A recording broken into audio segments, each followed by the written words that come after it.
ناظرین و سامعین السلام علیکم ورحمۃ اللہ وبرکاتہ۔ آج کی اس ویڈیو میں ہم گفتگو کریں گے پیارے پیغمبر علیہ الصلاۃ والسلام کے فرمان کے حوالے سے۔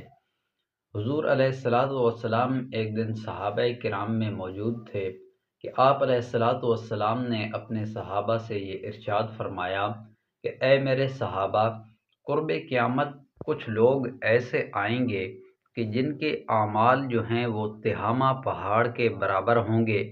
ان کے نامہ اعمال کے اندر نیکیاں ہی نیکیاں ہوں گی۔ وہ صبح و شام اللہ رب العزت کے ذکر و اذکار میں مشغول رہیں گے۔ وہ سارا دن روزہ رکھا کریں گے، رات کو نوافل پڑھا کریں گے۔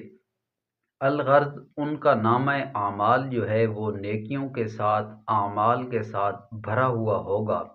لیکن جب وہ قیامت کے دن اللہ رب العزت کی بارگاہ میں پیش ہوں گے تو اللہ رب العزت ان کے تمام اعمال کو ضائع اور برباد کر دیں گے، ختم کر دیں گے۔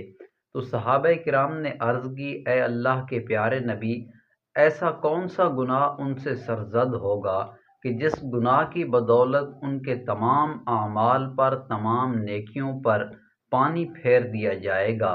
تو پیارے پیغمبر علیہ الصلاۃ والسلام نے فرمایا کہ ان لوگوں کے اندر ایک گناہ ایسا ہوگا کہ جو ان کی تمام نیکیوں کو، تمام اعمال کو ضائع اور برباد کر دے گا۔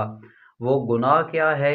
وہ گناہ یہ ہے کہ وہ لوگ اپنا جو اکیلا پن ہے ان کا، وہ ناپاک ہوگا۔ پیارے پیغمبر علیہ الصلاۃ والسلام کا فرمان ہے کہ اللہ رب العزت اس شخص کو بہت ہی زیادہ پسند فرماتے ہیں کہ جس کی تنہائی پاک ہو۔ اب اگر ایک شخص سارا دن رات نیک اعمال کرتا رہے لیکن اس کی تنہائی پاک نہیں ہے تو اس کے تمام اعمال ضائع اور برباد ہونے کا خطرہ ہے۔ آج ہمیں بھی دیکھنا چاہیے کہ اس موبائل کے اندر ہم مگن ہو کر کتنے گناہ سرزد کر رہے ہیں۔ یہ ہمارے ہاتھ میں جو آلہ ہے یہ ہماری تنہائی کو کتنا پاک رکھتا ہے۔ ہمیں اس چیز کے بارے میں ضرور سوچنا چاہیے، کیونکہ سوشل میڈیا ایپس جو ہیں یہ ہماری تنہائی کے اندر بہت بڑا خلل ڈالتی ہیں، جس کی وجہ سے ہمارے اعمال ضائع ہونے کا خطرہ ہے۔ اس لیے کوشش کریں کہ اللہ رب العزت آپ کو پسند کرے۔ تب ہی اللہ پسند کرے گا جب آپ کی تنہائی پاک ہوگی۔